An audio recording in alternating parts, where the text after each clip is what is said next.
Hey everyone, so today we are here at AI Impact Summit 2026.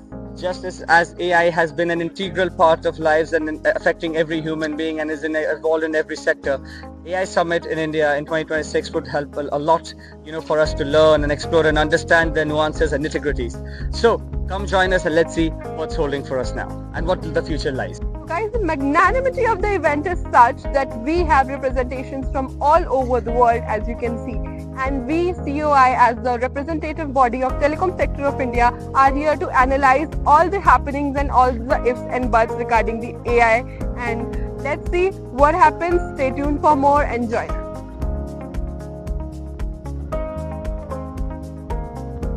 Okay, here I am at day one of India AI Summit, and today here with me is Mr. Alpesh sir. So how are you doing? Great. Nice. So, wonderful, your words of wisdom had been across in the session. Something on similar lines that I wanted to know from you is that, with AI being involved everywhere and standardization for IEEE is essential, how do you see that AI would be used in development of standards or help in standardization and enhancing it, or perhaps, taking it on a different tangent or a level? How would you say? It's a great question. It's a question on many people's minds. As a global organization, especially when we're talking about standards, inclusion, activation, AI can bring many positives to this, right? For example, when we think about translations, making accessible to others, countries that adopt the standard, making it available. And at the same time, the technology isn't enough alone. Because really the power of standardization isn't the document. Right. It's the debate. It's the discussion, it's the understanding and appreciation that comes out of this.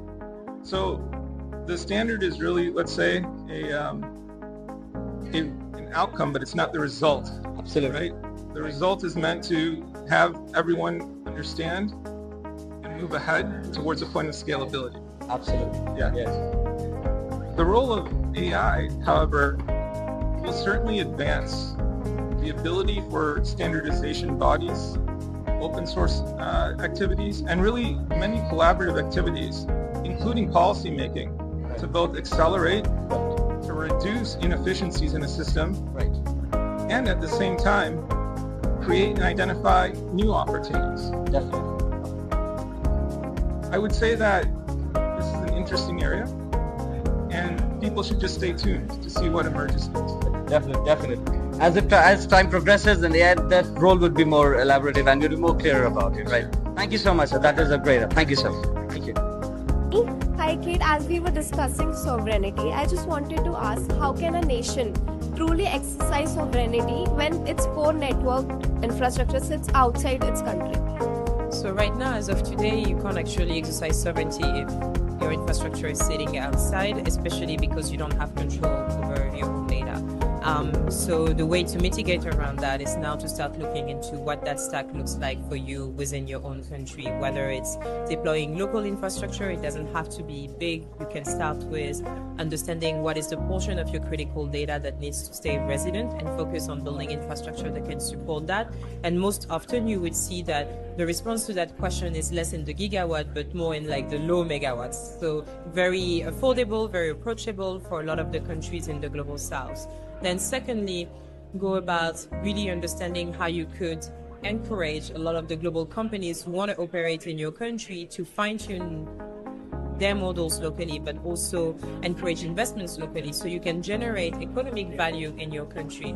And for me, these are kind of like the two approaches to sovereignty. It comes to having the choice and the control over your own data, but also ensuring that economic value creation happens locally. Thank you. We are thrilled to join by Ms. Shweta Rajpal Kohli, founder and CEO of Startup Policy Forum. Ms. Shweta, how are you? Very well, thank you so much. So, since India is moving fast on AI adoption, purely from a policy standpoint, what is the one regulatory gap that we need to fix? So I think when we talk about regulations, they're in two buckets. One is around infrastructure and what can the government do as an enabler for AI adoption, for the AI infrastructure, for enabling compute. And the other aspect that you specifically talked about, regulation, there are a number of aspects around regulation, whether it is copyright, whether it's competition risks, whether it is harm by way of, the use of technology like deep fakes. So I think the conversation in government circles right now is that the government's very clear that the current regulatory architecture does seem to support AI innovation in a way that the government wants to ensure there is no overarching regulation that will in any way come in the way of innovation for the AI innovators. At the same time, the government's keeping a very, very close watch on how AI is evolving and whether it is copyright and the DPIIT stepping in, or when it comes to elections and we see the Election Commission stepping in, or in case of deepfakes, we've seen some new regulations come in. So we're seeing time and again the government stepping in and legislating or coming out with short-term measures where needed to ensure that the harm aspect is taken care of. But as of right now, there is no conversation of an overarching regulation. Thank you so much. Thank you. All right. Hi. So it was a really great conversation, the discussion and the insights that we got. Just in terms of context-specific realities that you talked about, specifically with building trust with, infrastructure, I just maybe want to get your opinions on how unique we are, India per se, from global south in respect of, what our realities are. And, we keep talking about AI penetration in India is one of the highest in the world. Do you think we are really aligned with what our reality requirements are, what we require and what our penetration right now is? That's a really good question. So one, of course, when it comes to digital infrastructure, India is really a leader in that space. Since the G20 that India held 2 years ago, India has really made its space in terms of lead in digital infrastructure development. In terms of context-specific realities, as we know, we have a huge population. So for us, of course, the issue is to be able to deliver and reach as many people as possible and as fast as possible. But that reality is coupled with the fact that our digital literacy isn't as high. So while there is an effort to digitize a lot of things, and there's a huge focus on digital infrastructure, certainly since COVID, a lot of people have been onboarded into India's digital infrastructure. It's made a lot of people's lives easier.